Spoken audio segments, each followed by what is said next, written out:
Hey everyone, it's Alex, and welcome to the Marvel Snap Decks of the Week. As we always do in the first week of the season, due to a lack of sample size in post-infinite games, we're going to be using the Climb to Infinite for our rankings, and we're going to be ranking things by cube rate this week.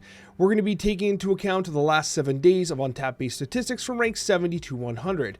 So if you're looking to rank to infinite, well, this is good against bots, it's good against players, it's going to be what you need to get to infinite, so let's get started with the decks. The first deck we've got to talk about is going to be Move. Now, what I really like about this deck is that it utilizes Frigga. Now, right off the rip here, if you don't have Frigga, Doctor Strange is going to be a great substitution in, Frigga out, Strange in, and you've got yourself a really good move deck. But what this does is it utilizes Frigga in very creative ways. In my testing, you can do something like a Dagger Frigga, which is a very natural progression. You can also do, Human Torch in a Frigga, and then you can play things like, the Iron Fist, the Ghost Spider with the additional Human Torch, move things around, and you Heimdall it. It does complicate the plays a little bit, but I do really like it a lot. I found it very fascinating, and I do also think that Alioth is core to this deck. You're pretty good at gaining initiative, and you can gain a lot of additional value with the Madam Web. You move a card where you need it to go, whether it be Vulture, it gains additional power, wins a location, and then Alioth will seal the deal on the other one, right? So I think Alioth is a core component here and is not cuttable. Overall, seeing Move at a 1 cube rate is actually pretty impressive as you climb towards infinite, taking us to deck number 9. Now this one's an expensive one. Ajax has been a card that's kind of been near the top of the meta for some time now. I don't think it gets the respect it deserves. Now this deck is fascinating, but it is on the expensive side with a lot of Series 5 cards that include Malekith, Speed, and of course Wiccan itself. What I will say though is that the deck's performing really well at a 1.04 cube rate, and I really like these Ajax decks that run Luke Cage, because traditionally we didn't run Luke Cage and we tried to just get Ajax higher and higher and higher, but then what we kind of learned was what? Ajax can close out one lane, and US Agent might win another one. Or perhaps the Man-Thing will help seal the deal on another one as well. I really do like the way this deck plays. Also with the speed, you're getting a lot of vertical power for pretty much nothing. You don't have to do anything to maintain that speed. And Malekith is a great card in this deck. Overall, fascinating deck at a 1.04 cube rate. We're going to be going to number 8, and it's a Pixie double up deck, and I was really excited to see this doing so well at a 1.05 cube rate because it doesn't feature that many expensive cards. Yes, it's got the Red Hulk in it and Pixie as well, but overall, there's a lot of cards here that you might just have, and it's a very different approach to what we're seeing in the current meta. It didn't have a large sample size, but it is performing very well. I do like the idea of using Pixie into a double up play with the Moon Girl. We almost never see Moon Girl. Look at this, we got our Moon Girl deck here, and so with the Pixie Moon Girl Mobius, you might end up being able to slam some crazy power in turn 5 and 6. So really like this deck a lot. I thought it was really interesting. I wanted to share it because I gotta be honest with you, we got a lot of decks here that are coming up with 2 of the same cards over and over and over again. And so we gotta find a couple things that are at least a little spicy. And this Pixie double up deck is exactly that. As we go to number 7 here, and it is going to be Junk. Now, Junk does incorporate Gore. This is the highest win rate version and the highest cube rate version of Junk at the moment. Gore's in there, Dr. Octopus, Cannonball, it's the usual suspects. As always, I do like the Titania into the Green Goblin play, definitely being lethal. In fact, this is one of the only places where Titania is being played, so if you're playing Marvel Snap and you see a Titania come down, you damn better well believe there might be a Green Goblin following it up to clog a location, especially if you have 2 cards in that location, okay? So really like what Junk is doing right now in terms of its win rate and its cube rate. It's solid.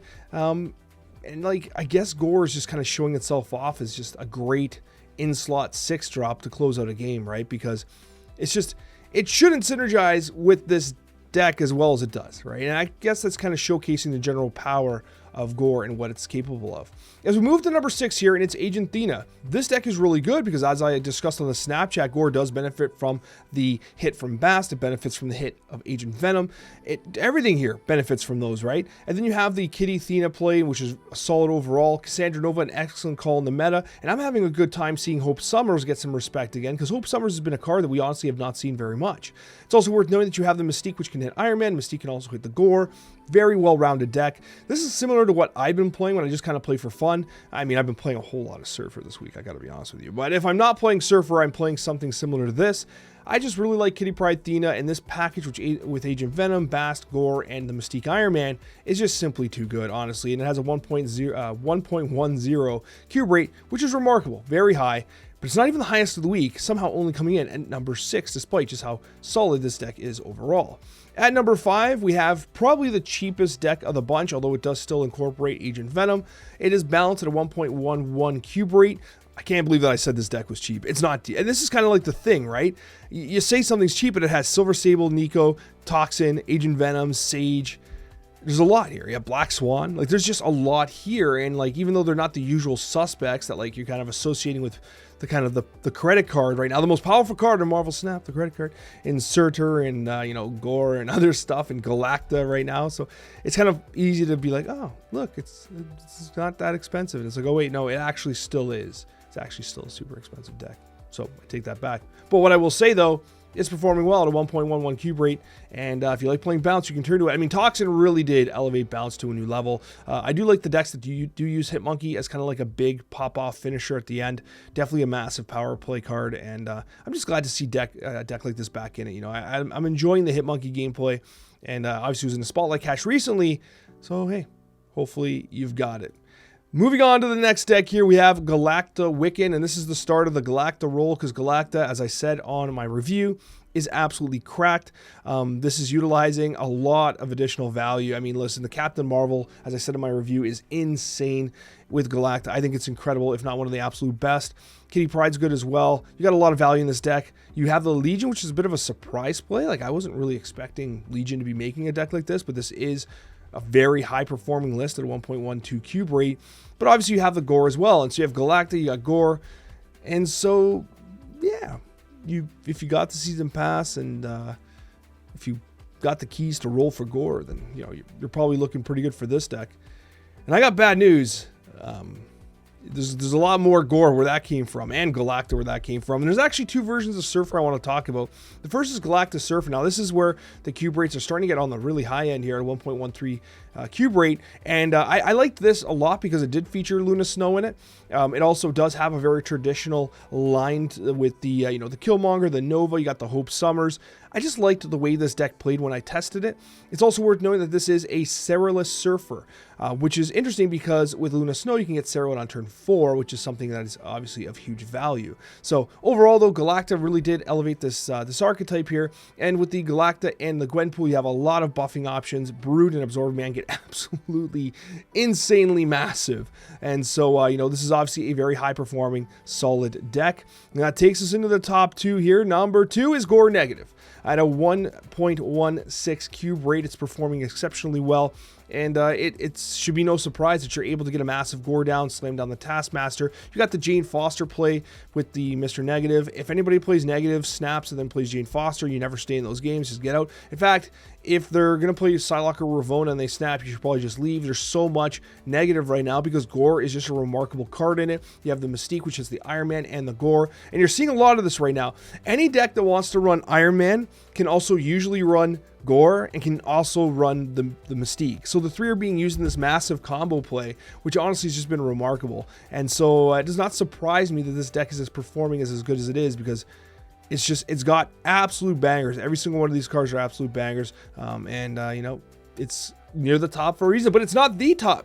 We got one deck here at the absolute top, and what I will say is I will remind her as we get into that top deck here, if you're not subscribed yet, consider subscribing, and hey, maybe even consider subscribing to my Marvel Rivals channel. If you've not seen it yet, I will link it down in the description and in the pinned comment down below. I've launched a Marvel Rivals channel called the Rivals Strategist, and so if you've got caught up in the bug with Marvel Rivals and you'd like to see some beginner-based content, I can help you get started there on that channel. So I appreciate all of your support as we talk about deck number 1, and that's Sarah Surfer.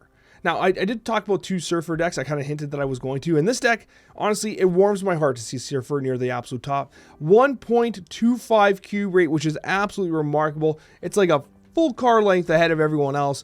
It's skipping turn 1 altogether. You do have the Forge, the Cast Nova, which is great for the Airship, which you're still seeing out there. You got the Tech and the Red Guardian. But of course, you have the Galacta and the Luna Snow. Luna Snow gets your Sarah out early. Galacta drops, and all of a sudden, you're able to do absolute banger plays with Brood, Sebastian Shaw, the Abs Man. I like the Juggernaut pull as well here for just straight up disruption, because he's basically just a free play on turn 6 because everything's so damn cheap. And then Cosmo with some added tech, because sometimes you just need a little tech. But be careful, Cosmo will shut down your Broods and Absorbing Mans if you're not careful, right? But overall, really like this deck a lot. It absolutely slaps, and I'm so happy to see Silver Surfer at the top of the meta. Thank you so much for watching, everyone, and we'll see you on that next one.